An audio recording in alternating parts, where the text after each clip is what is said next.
कि at any stage बच्चा क्या-क्या डेवलप कर रहा होता है, तो वो कौन से ऐसे डेवलपमेंटल स्टेजेस से गुज़र रहा होता है, ताकि हमें आइडिया हो सके कि क्या चीज़ उनकी एज एप्रोप्रिएट है। एग्जैक्टली अच्छा हम यहाँ पर बात करेंगे 4 डेवलपमेंटल स्टेजेस के हवाले से। So first is sensory motor stage that start from birth to 2 years. और इसमें बच्चा अपने सेंसेस के थ्रू चीज़ों को लर्न कर रहा है। राइट। वो चीज़ों को एक्सप्लोर करता है, like by touching them, by testing them, hmm. By seeing them. ठीक है, वो अपने सेंसेस के थ्रू चीज़ों को लर्न कर रहा है। फॉर एग्जांपल बच्चा अगर आपने देखा होगा कि बच्चे हर चीज़ मुंह में लेके ज़रूर, वो यूजुअली जो एक्सप्लोर टॉडलर्स करता होते है, हैं वो ठीक यही कर रहे होते हैं। है। और अगर बच्चे को कोई बच्चा डिमांड कर रहा है या उसको कोई चीज़ चाहिए, तो उसके पास कम्युनिकेट करने के लिए एक ही सॉल्यूशन होता है कि वो बच्चा रोना शुरू करता है। तो वो इस तरह से कम्युनिकेट कर रहा होता है। लेकिन देयर आर सर्टेन स्टेजेस जहाँ पे पेरेंट्स भी कुछ नहीं कर सकते। जस्ट लाइक जैसे अब फ़लस्तीन में क्या हो रहा है, वहाँ पेरेंट्स लाचार हैं, क्या करें वो अपने बच्चों के लिए। तो मिस कुछ उनके लिए भी काइंड वर्ड्स अगर आप उनकी अल्लाह ताला से हम यही दुआ करेंगे कि अल्लाह ताला उनकी मुश्किलें आसान करे। आमीन। बट व्हाट यू फ़ील कि वो क्या फ़ेस करते होंगे, वो क्या फ़ील करते होंगे? यहाँ तो हम एक वो बात कर रहे हैं ना जो हम एक्चुअली अपने बच्चे हमारे हैं, हम उनकी पेरेंटिंग कर रहे हैं। अब जो चीज़ उनके हाथ में नहीं है, वो बच्चे क्या फ़ेस करते होंगे, क्या फ़ील करते होंगे, उनका क्या फ्यूचर? अ, बहुत मुश्किल है इस चीज़ को समझना कि वो क्या फ़ील करते होंगे, क्योंकि वो जिस चीज़ से गुज़र रहे हैं वो हम सोच भी नहीं सकते। वो जिन क्राइसिस से गुज़र रहे हैं हम सोच भी नहीं सकते। तो उनके लिए अल्लाह ताला से दुआ की है और दुआ की जा सकती है, और अल्लाह ताला ही उनके ऊपर जो है वो अपना ख़ास रहम व करम करे आमीन। और उनकी तमाम तर मुश्किलात और परेशानियों को हल करे। और हम एज़ अ साइकोलॉजिस्ट हमें चाहिए कि हम लोग उन लोगों को जिस तरह से भी हेल्प आउट कर सकते हैं हम वो करें। बिस्मिल्लाहिर्रहमानिर्रहीम, अस्सलाम वालेकुम। द क्रिएशन पर्सपेक्टिव के साथ न्यू सीरीज़ का आज आगाज़ हो रहा है। इस पॉडकास्ट का मकसद जो है इसमें हम मुख्तलिफ टॉपिक्स पर डिस्कस करने वाले हैं, जिसमें टीचिंग, स्कूलिंग, बच्चों की पेरेंटिंग, उसके अलावा हम बात करेंगे साइकोलॉजी की और इंक्लूजन की भी। तो इसी टॉपिक के आगाज़ में सबसे पहले आज हम बात करेंगे इस जनरेशन की, जिस जनरेशन को कहा जाता है जनरेशन अल्फ़ा। इनकी तरबियत में, इनकी बिहेवियर्स में क्या मसले मसाइल देखने को आते हैं और उनके कुछ सॉल्यूशंस पे भी हम बात करेंगे। इसी टॉपिक पे बात करने के लिए आज हमने दावत की है मिस अमीमा आबिद को। मिस अमीमा आबिद एक क्लिनिकल साइकोलॉजिस्ट हैं और वो अपना एमफिल परस्यू कर रही हैं सेम सब्जेक्ट में। वो एक बिहेवियर थेरेपिस्ट भी हैं। आइए उनको हम वेलकम करते हैं। अस्सलाम वालेकुम मिस अमीमा, कैसी हैं आप? वालेकुम अस्सलाम, अल्हम्दुलिल्लाह। First of all I would like to thank you for having me and miss Amima, थोड़ा-सा आप अपने बारे में हमारे व्यूअर्स को बताइए कि आजकल आप क्या कर रही हैं और क्या आपकी एक्सपर्टीज़ हैं? किस तरह के बच्चों के साथ आप काम कर रही हैं? So yeah, this is Amima Abid, and I have completed my master's in clinical psychology. Currently, I am pursuing my MPhil at the University of Karachi. I have been working in this field for past 3 years, and currently I am working as a behavior therapist at the Mind Mentor and RAS schooling system. I am working with neurodiverse kids, and like I'm dealing with their behaviors and I'm managing their behaviors to ताकि उनका future जो है वो हम उसको बेहतर से बेहतरीन बना सकें। ग्रेट, माशाल्लाह। अच्छा अमीमा, क्योंकि हम बात कर रहे हैं, आज का जो हमारा टॉपिक है वो हम इस जनरेशन, उनके बिहेवियर चैलेंजेस आजकल क्यों इतने आते हैं। आप देखें, हर ही पेरेंट की एक कंप्लेन है, क्योंकि आप तो न्यूरो डाइवर्स के साथ काम कर रही हैं, लेकिन अगर हम नॉर्मली भी बच्चों की तालीम और तरबियत के हवाले से बात करें, तो पेरेंट्स का एक लाज़मी कंप्लेन होती है कि हमारे बच्चे आजकल हमारी सुनते ही नहीं हैं, या वो बहुत स्टबर्न हैं, ज़िद्दी हैं, हाइपर एक्टिव बहुत सुनने को आता है कि टिक के नहीं बैठते हैं, बेचैन हैं। ये बहुत सारे कॉमन से इश्यूज़ हैं जो हमें सुनने को मिलते हैं। तो ये behaviour issues as a psychologist आप मुझे ये बताएँ कि क्या ऐसी वजूहात हैं, क्या क्या ऐसे फैक्टर्स हैं जिनकी वजह से बच्चों में ये मसाइल आ रहे हैं? अ, आपने बिल्कुल सही बात कही। ये एक कॉमन कंसर्न है हर पेरेंट का ही कि बच्चों के बिहेवियर्स आ रहे हैं। और लाइक ऑनेस्टली अगर मैं बात करूँ तो कोई एक रीज़न नहीं है जिसकी वजह से बच्चों के चैलेंजिंग बिहेवियर्स आ रहे हैं। देयर आर मल्टीपल फैक्टर्स, और इसमें हमारे पास एनवायरमेंटल फैक्टर्स हैं, हमारे पास इमोशनल फैक्टर्स हैं, बच्चों के बायोलॉजिकल फैक्टर्स हैं। और इन सब के अलावा मुझे ऐसा लगता है कि जो बच्चे की डेवलपमेंटल एज है उससे ज़्यादा हम बच्चे से एक्सपेक्ट कर रहे हैं, जिसकी वजह से वो बच्चा अपनी एक्सपेक्टेशंस को फुलफ़िल नहीं कर पा रहा है। तो बिहेवियर्स बच्चा शो कर रहा होता है। कुछ चीज़ें पेरेंट्स के लिए बहुत स्केरी होती हैं मगर वो उनकी डेवलपमेंट का पार्ट होती हैं। तो यहाँ मैं चाहूँगी कि मैं थोड़ा-सा डेवलपमेंटल स्टेजेस बात को आपने बिल्कुल सही की है कि एज अप्रोप्रिएट एक्सपेक्टेशन भी नहीं होती है। Exactly, since I am also running a school, तो मैं हमेशा बहुत सारे पेरेंट्स ऐसे आते हैं जो इस चीज़ से परेशान होते हैं कि हमारा बच्चा रो रहा है। तो ऑब्वियसली बच्चे ही रोएँगे, बिल्कुल, तो वो एक अनयूजुअल बिहेवियर नहीं है, लेकिन पेरेंट की एक्सपेक्टेशन होती है कि नो, वो नॉर्मली रहें और वो रोएँ भी नहीं। हाँ, अगर एक कोई बड़ा इंसान किसी नई जगह पे जाके बैठ के रोने लगे तो yes, that is unusual. But आपका पॉइंट बिल्कुल सही है, तो बिल्कुल आप मुझे बताएँ ताकि हमारे व्यूअर्स को पता चल सके कि एट एनी स्टेज बच्चा क्या-क्या डेवलप कर रहा होता है, तो वो कौन से ऐसे डेवलपमेंटल स्टेजेस से गुज़र रहा होता है, ताकि हमें आइडिया हो सके कि क्या चीज़ उनकी एज एप्रोप्रिएट है। एग्ज़ैक्टली। अच्छा, हम यहाँ पर बात करेंगे 4 डेवलपमेंटल स्टेजेस के हवाले से। So first is sensory motor stage that starts from birth to 2 years और इसमें बच्चा अपने सेंसेस के थ्रू चीज़ों को लर्न कर रहा है। राइट। वो चीज़ों को एक्सप्लोर करता है like by touching them, by testing them, hmm. By seeing them, ठीक है? वो अपने सेंसेस के थ्रू चीज़ों को लर्न कर रहा है। फॉर एग्ज़ाम्पल बच्चा अगर आपने देखा होगा कि बच्चा हर चीज़ मुँह में लेके ज़रूर यूजुअली जो एक्सप्लोर टॉडलर्स करता होते है। हैं वो यही कर रहे होते हैं। सही है। और अगर बच्चे को कोई बच्चा डिमांड कर रहा है या उसको कोई चीज़ चाहिए तो उसके पास कम्युनिकेट करने के लिए एक ही सॉल्यूशन होता है कि वो बच्चा रोना शुरू करता है। तो वो इस तरह से कम्युनिकेट कर रहा होता है। अगर हम बात करें second stage is pre operational stage that starts from 2 years to 7 years और उसमें बच्चे की लैंग्वेज डेवलप हो रही होती है। बच्चा बिहेवियर्स को लर्न कर रहा होता है। बच्चा अपने एनवायरनमेंट में अपनी वर्ल्ड क्या दुनिया में चल रहा है वो उस चीज़ को लर्न करना शुरू करता है। उसके बाद हमारे पास आ जाती है third stage that is concrete operational stage that starts from 7 years to 11 years. ठीक है। अब उसमें बच्चे को अंडरस्टैंडिंग उसकी डेवलप हो रही होती है, ठीक है? वो चीज़ों को रीज़न करना शुरू करता है। उसको समझ आता है कि मेरा ओपिनियन मैटर करता है।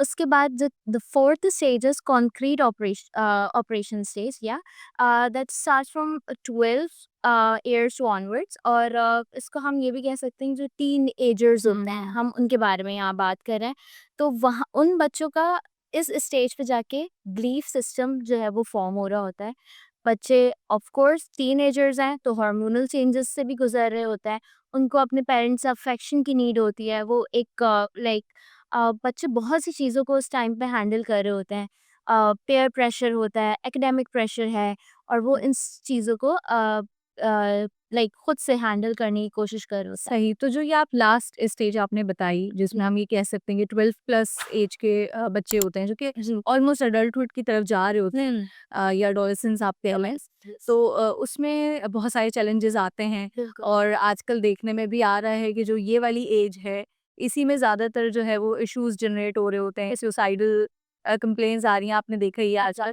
तो ये इस एज से मैं चाहूँगी आप थोड़ा-सा इसमें एज़ अ साइकोलॉजिकल पर्सपेक्टिव पे बताएँ कि क्या-क्या वो फेस कर रहे होते हैं? थोड़ा और मज़ीद इलैबोरेट करें कि उनके क्या चैलेंजेज़ हैं, वो क्या उनकी डेवलपमेंट हो रही होती है और कौन-कौन से ऐसे फैक्टर्स हैं जो उनके बिहेवियर्स को या उनकी पर्सनैलिटी को चेंज कर रहे होते हैं या मोल्ड कर रहे होते हैं बेसिकली? अ, जिस स्टेज से बच्चे गुजर रहे हैं टीन एज में वो बहुत इमोशनली बहुत सेंसिटिव स्टेज है वो बहुत लाइक हर चीज़ को वो हैंडल करते हुए चल रहे हैं जैसे मैंने बताया कि वो एक हार्मोनल चेंजेस आ रहे हैं उनके बॉडी में एक वैसे ही एक बायोलॉजिकल चेंजेस आ रहे हैं ठीक है बच्चा अपनी पेरेंट्स अफेक्शन चाह रहा है मगर पेरेंट को ऐसा लग रहा है कि बच्चा अब बड़ा हो गया है तो एंड आई थिंक ये वही स्टेज है कि जिसमें सिंस हार्मोनल चेंजेस होते हैं, most of the people do not look nice in their teen age, हाँ, और उसमें फिर बुली हो रहे होते हैं फॉर देयर लुक्स और फॉर अगर उनकी स्किन पे एक्ने वगैरह आ जाती है उस पे भी बुली हो रहे होते हैं।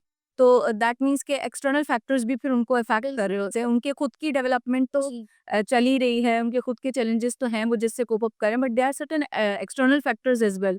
जी, आप बिल्कुल सही कह रही हैं। बच्चों को लाइक कंपेयर किया जा रहा होता है। हुँ। अगर आप स्कूल्स में देखें तो बच्चों को एक दूसरे से कंपेयर किया जा रहा है, ठीक है। अगर घर में देखें तो बच्चों को कजिन्स के साथ कंपेयर किया जा रहा है। अब बच्चों के पास सोशल मीडिया है तो वो दूसरों की लाइफ से ज़्यादा जो है वो इंस्पायर हो रहे होते हैं। दूसरों को देखकर जो है वो अपने आप को कंपेयर कर रहे होते हैं। दूसरों की क्या अपनी क्या वैल्यूज़ है उस चीज़ को वो भूल हुँ। जाते हैं कहीं न कहीं, जिसकी वजह से उनका कॉन्फिडेंस भी जो है वो कम हो जाता है। वो एक कन्फ्यूजन का शिकार हो जाते हैं। और फिर जब वो कोप अप नहीं कर पाते इस चीज़ से, तो वो लाइक अब की एक बहुत कॉमन चीज़ हो गई है कि बच्चे जो है वो एडिक्शन की तरफ चले जाता है। It's like a new normal for them, ठीक है। क्लास ग्रेड 6 टू 7 अगर हम देखें तो यहाँ इस ग्रेड के बच्चे भी इवन एडिक्शन की तरफ चले जाते हैं। लाइक वो वेप कर रहे हैं, वो स्मोकिंग कर रहे हैं और लाइक वो अब्यूसिव वर्ड्स यूज़ कर रहे हैं। क्यों? क्योंकि उनको कूल बनना है। उनको लाइक पीयर प्रेशर है या फिर वो एस्केप की वजह से भी इन चीज़ों की तरफ चले जाता है। राइट। मिस मैं ये जानना चाहूँगी कि बिल्कुल आपके पॉइंट सही, हम सभी अंडरस्टैंड कर सकते हैं।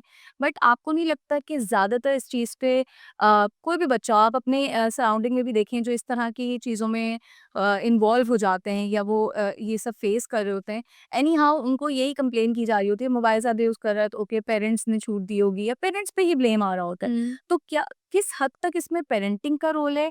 कौन से ऐसे पेरेंटिंग स्टाइल्स हैं जिसको हम कह सकते हैं कि वो उनकी बेटरमेंट के लिए ज़्यादा फ्रूटफुल है? तो थोड़ा-सा आप इस हवाले से भी बताएँ कि पेरेंटिंग स्टाइल्स कौन से कोप अप करने चाहिए पेरेंट्स को या इन सब वजूहात में पेरेंट्स का रोल कितना है? थोड़ा-सा ये आप डिफाइन करें। जी, बिल्कुल। जैसे बच्चा जा रहा है, आपको पता है कि अगर बच्चा क्योंकि हमारा एनवायरनमेंट ही अब इस तरह से बना दिया गया है, एनवायरनमेंटल फैक्टर्स हैं, बच्चा पीयर प्रेशर में आके ये सारी चीज़ों को लर्न कर रहा है क्योंकि उसको खुद अभी तक उसका बिलीफ सिस्टम वो फॉर्म कर ही रहा है, ठीक है?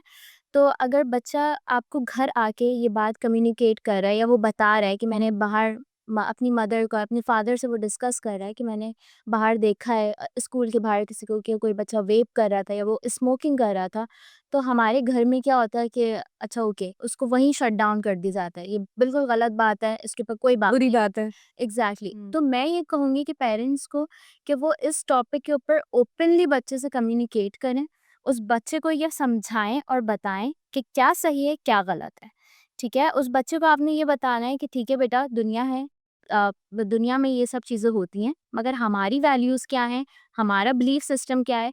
आपने अपने बच्चे को इस चीज़ को एक्सप्लेन करना है, आपने अपने बच्चे को मोरल कंपास उसके हाथ में देना है, आपने उसको ये बता दिया है कि क्या गलत है क्या सही है। बच्चे को आपने ये कहना है कि अब आप इसको खुद ड्राइव करोगे, हम आपको सपोर्ट ज़रूर करेंगे, हम आपका सपोर्ट सिस्टम ज़रूर है, मगर क्या आपने डिसीजन लेना है, क्या सही है क्या गलत है आपको खुद पता है। जहाँ फिर तक आपने पेरेंटिंग स्टाइल का आप ये थोड़ा-सा बताएँ ना कि कौन-सा ऐसा स्टाइल वो फिर अपना अडॉप्ट करें जी एज़ एन पेरेंट क्योंकि सी मैं एक डिस्क्लेमर देना चाहूँगी कि यहाँ हम किसी भी पेरेंट को ब्लेम नहीं कर रहे हैं। Exact but it's like I am also a mother of 2 kids but मैं चाहती हूँ कि मैं हमेशा अपने आप को सेल्फ इवैल्यूएट करूँ और बेटर से बेटर हूँ। तो इट्स लाइक हम अपनी खुद भी सेल्फ इवैल्यूएशन कर सकते हैं कि पॉसिबली हमसे कोई मिस्टेक हो रही है।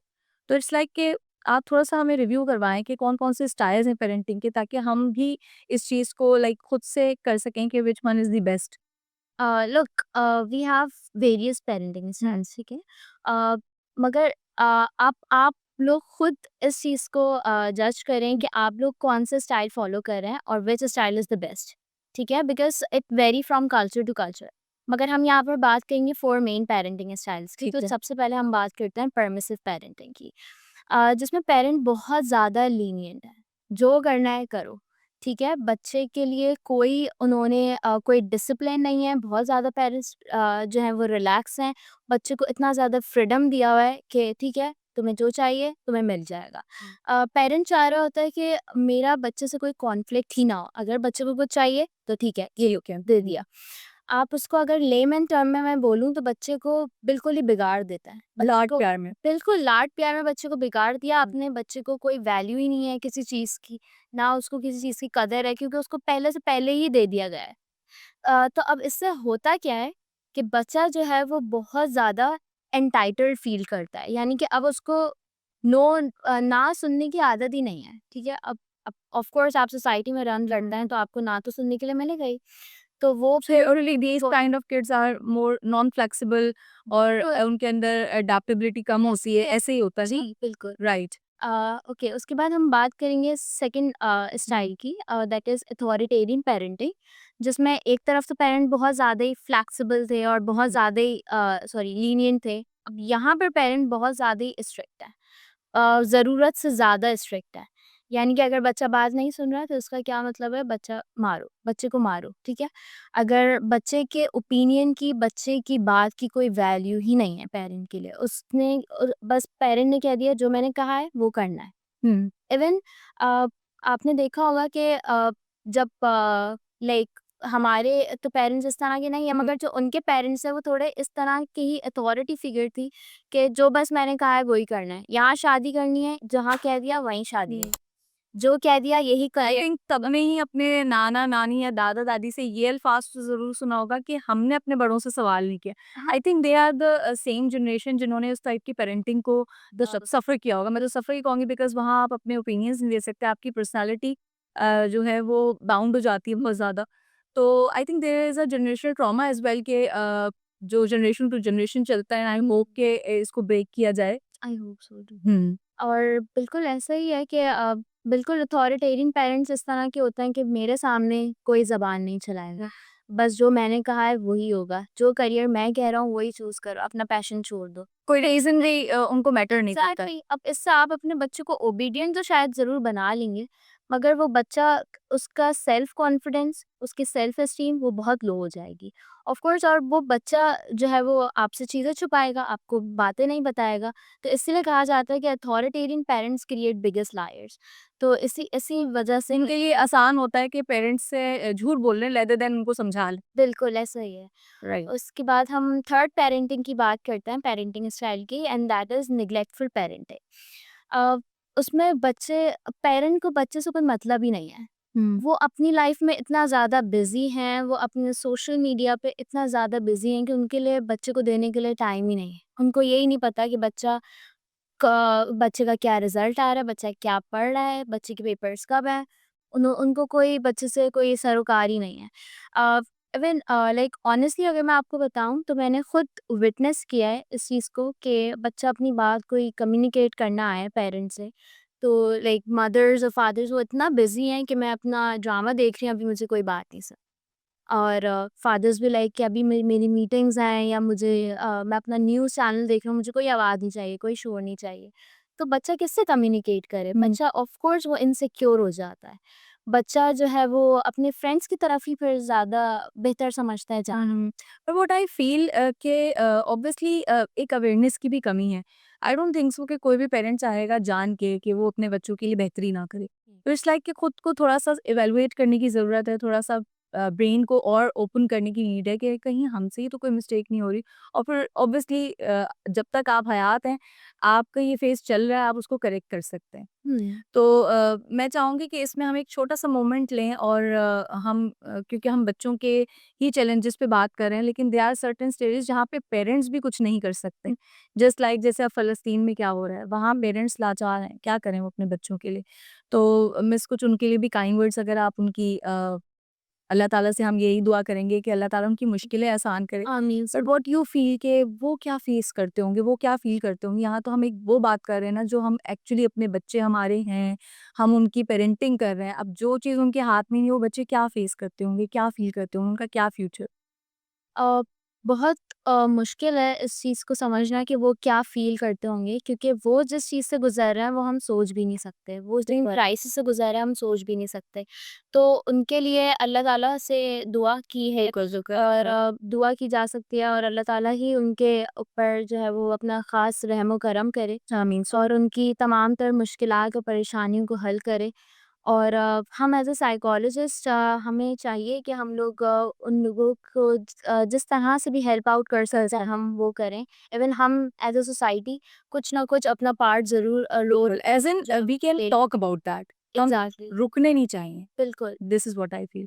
Thank you for your kind words. मैं जैसे हम अभी डिस्कस ही कर रहे थे, बैक टू द टॉपिक, के अभी तक जितना आपने मुझे पेरेंटिंग स्टाइल्स बताए, तो मुझे इनमें से तो सब में थोड़ा सा लूप होल दिख रहा है कि like we need correction for that.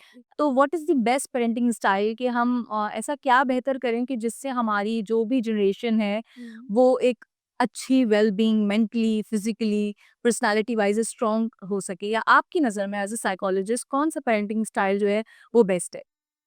अ, जैसे आपने मुझसे पूछा कि बेस्ट पेरेंटिंग स्टाइल, तो बेस्ट पेरेंटिंग स्टाइल है authoritative parenting. Okay, that's the another one, the ये fourth one. Yes, the fourth one is authoritative parenting. अच्छा, इसमें पेरेंट जो है वो बच्चे के साथ रूल्स तो सेट करता है, मगर वो उस बच्चे की फीलिंग्स और उसकी नीड्स को देखते हुए रूल सेट करता है। यानी कि पेरेंट सेट करता है कि ठीक है, आपने अगर किसी के लाइक किसी को विजिट करने जाना है तो आपका ये टाइम होना चाहिए, ये ड्यूरेशन है, इतने बजे आप घर वापस आ जाने चाहिए।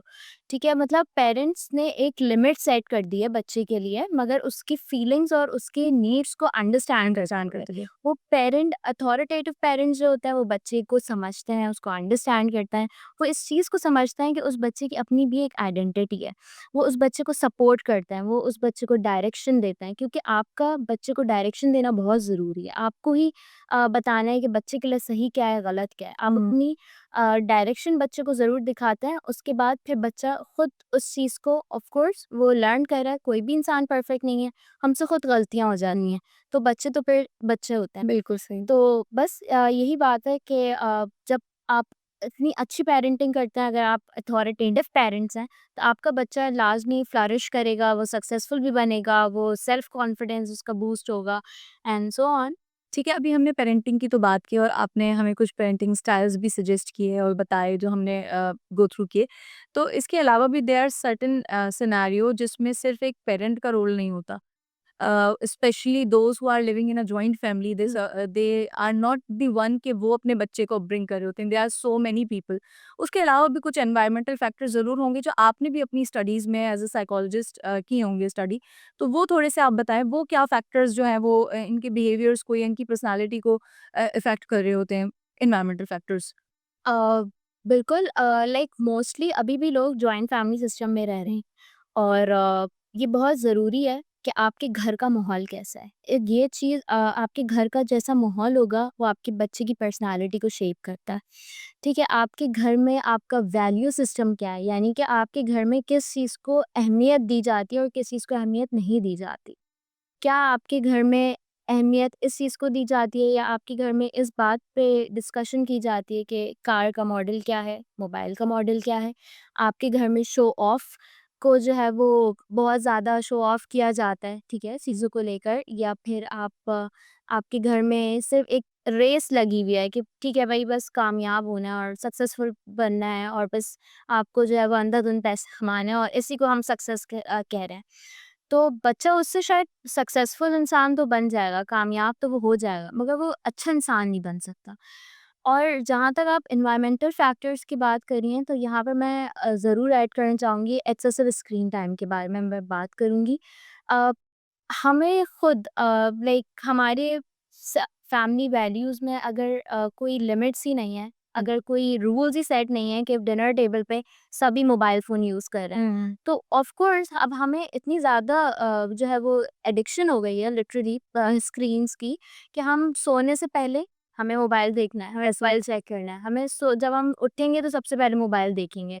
अगर इवन बहुत से केसेस में ये भी रिपोर्ट किया जाता है कि वॉशरूम भी जा रहे हैं मेरे हस्बैंड, तो वो मोबाइल साथ लेकर जा रहे हैं। बिल्कुल। सो लुक, तो बच्चा जो है वो जो चीज़ ऑब्जर्व करेगा वो वही चीज़ लर्न करेगा, बिल्कुल क्योंकि ऐसे कोई बच्चे बच्चा अपना फ़ोन लेके तो साथ पैदा नहीं हुआ ना, ऑब्वियसली बिल्कुल उसने हमसे ही देखा, फिर वही उसकी उसी का स्क्रीन टाइम बढ़ने की वजह यही है। ऐसा ही है कि बच्चे जो है वो बिल्कुल एक स्पंज की तरह, ठीक है, जो उनके सराउंडिंग में हो रहा है वो उस चीज़ को एब्जॉर्ब कर रहा है। अब बच्चों के पास इतना ज़्यादा एक्सेस है अपने गैजेट्स का, अपने सेल फोन्स का, कि वो रील्स देख रहे हैं, वो अपनी रील्स स्क्रॉल कर रहे हैं, और वो अपने उनकी फिजिकल एक्टिविटीज़ जो है वो कम होती जा रही हैं, और वो मोबाइल फ़ोन्स पे ज़्यादा जो है वो ये आई थिंक गेम्स। बहुत बड़ा फैक्टर है कि एग्ज़ैक्टली। बच्चे अपनी एज एप्रोप्रिएट फिजिकल एक्टिविटीज़ नहीं करते, वो आइसोलेटेड रहते हैं ये यूजुअली। तो रोज़ाना सबसे 10 कंप्लेंट्स आती टीचर्स हैं पेरेंट्स की, वो यही होती हैं।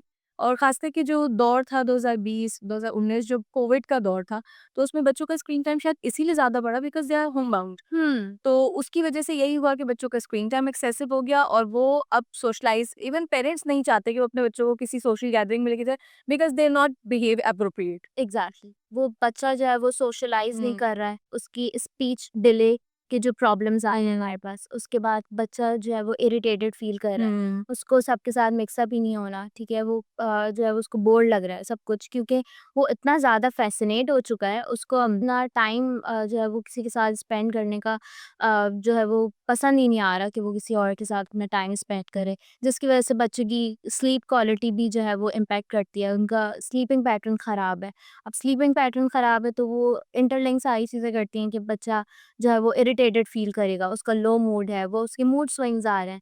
बच्चे का क्योंकि वो रात में देर से सो रहा है, बच्चे जंक फूड का इंटेक बहुत ज़्यादा हो रहा है, जिसकी वजह से हार्मोनल इम्बैलेंस और बच्चे के अंदर न्यूट्रिएंट्स एफिशिएंसीज़, हुँ। विटामिन डी, ठीक है, विटामिन बी 12, आयरन डेफिशिएंसीज़ बच्चों में बहुत वेरी ज़्यादा। Common yes, these days. Yes, very common, और उसकी वजह से बच्चों के बिहेवियर्स कहीं न कहीं उनके बिहेवियर्स पे इस चीज़ का इम्पैक्ट आता है।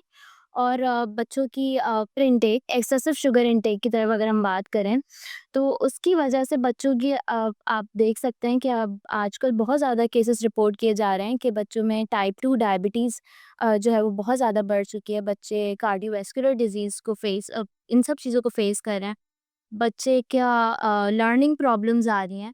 बच्चे के ये सारी इन्हीं वजह से बच्चों के बिहेवियर जो है वो बच्चे फेस कर रहे होते हैं। बिल्कुल सही। अ, बहुत शुक्रिया आपकी इनसाइट्स का। मैं चाहूँगी हम एक क्लोजिंग एंड की तरफ जाएँ और उसमें मैं चाहूँगी कि कुछ आप ऐसी गोल्डन टिप्स या कोई एक ऐसी एडवाइस जो हमारे व्यूअर्स को देना चाहें रिगार्डिंग दिस। चैलेंजेस तो हमने काफ़ी लर्न किए हुए हैं, हमें पता भी हैं और अभी रिकॉल भी हो गए। बट उनके लिए कुछ टिप्स कि हम जी। किस तरीके से उसको सुधार सकते हैं, एक advice? I would like to suggestion से कि हर बच्चा दूसरे बच्चे से अलग होता है। अपने बच्चे को समझें, अपने बच्चे को आप अंडरस्टैंड करें, अपने बच्चे को किसी दूसरे बच्चे से कंपेयर नहीं करें, क्योंकि आपका हर एक टॉन्ट, आपका हर एक लेबल, आपका हर एक कंपैरिजन बच्चे के बैग में एक पत्थर की तरह ऐड होता है, और फिर हम शिकायत करते हैं कि बच्चा जो है वो थक गया है। और इसके साथ मैं एक और बात ये ऐड करूँगी कि अपने बच्चे के साथ क्वालिटी टाइम स्पेंड करें, उसको बेहतर से बेहतरीन एनवायरनमेंट और सेफ और हेल्दी एनवायरनमेंट देने की कोशिश करें, क्योंकि बच्चा एक बीज की तरह है। बीज अगर अच्छा हो और ज़मीन ख़राब हो, तो फल नहीं आता। तो मैं बहुत अच्छी बात आपने की। इसी के साथ हम इस पॉडकास्ट को एंड करना चाहेंगे। Thank you so much miss Amima for your time and it was a very, very great learning session thank and I hope हमारी ऑडियंस ने भी इससे बेनिफिट लिया होगा। मिस अमीमा लास्ट में आप कुछ एक और हमें कोई ऐसी एडवाइस देना चाहें पेरेंट्स को जो उनके लिए बेनिफिशियल हो फॉर फॉर देयर वेल-बीइंग या पेरेंट्स जो अपने बच्चों के बिहेवियर्स में बेहतरी लाना चाहते हैं, उनके लिए कोई advice? Parenting itself it's a very difficult thing, बहुत मुश्किल टास्क है, ठीक है? कोई इंसान परफेक्ट नहीं होता, इवन हम भी परफेक्ट नहीं हैं। हुँ। और बच्चे की आप एज़ अ पेरेंट बेहतरीन से बेहतरीन तरबियत करें, दुनियावी एतबार से भी, दीनी एतबार से भी। और तरबियत का मतलब ये नहीं होता कि आपको बच्चे को हर तूफ़ान से बचाना है, बल्कि उस तूफ़ान से कैसे डट के मुकाबला करना है, बच्चे को आपने ये सिखाना है। और लास्ट में मैं आप लोग सबको इनवाइट करना चाहूँगी एट द माइंड मेंटर। हम लोग इंशाल्लाह एक हमारी वर्कशॉप है जो ऑर्गेनाइज़ की है माइंड मेंटर ने, to understand the child's behaviour, और उसको हम मैनेज कैसे करें बच्चे के बिहेवियर्स को at home and as well as बाहर बच्चे बिहेवियर शो करते हैं, तो उस चीज़ को हम कैसे मैनेज कर सकते हैं। So I want you all to please come and visit us at the Mind Mentor on 17th January 2026 on Saturday, inshallah, from 10:30 to 12. Thank you so much. It was a great session. अब हम इजाज़त चाहेंगे इससे। अच्छा last में बस यही कहूँगी कि अगर आपको हमारा ये सीरीज़ जो स्टार्ट हुई अगर आपको पसंद आई, आगे आप किस टॉपिक पे बात करना चाहते हैं ज़रूर अपने कमेंट्स में बताएँ। Do like, subscribe and thank you. अल्लाह हाफ़िज़।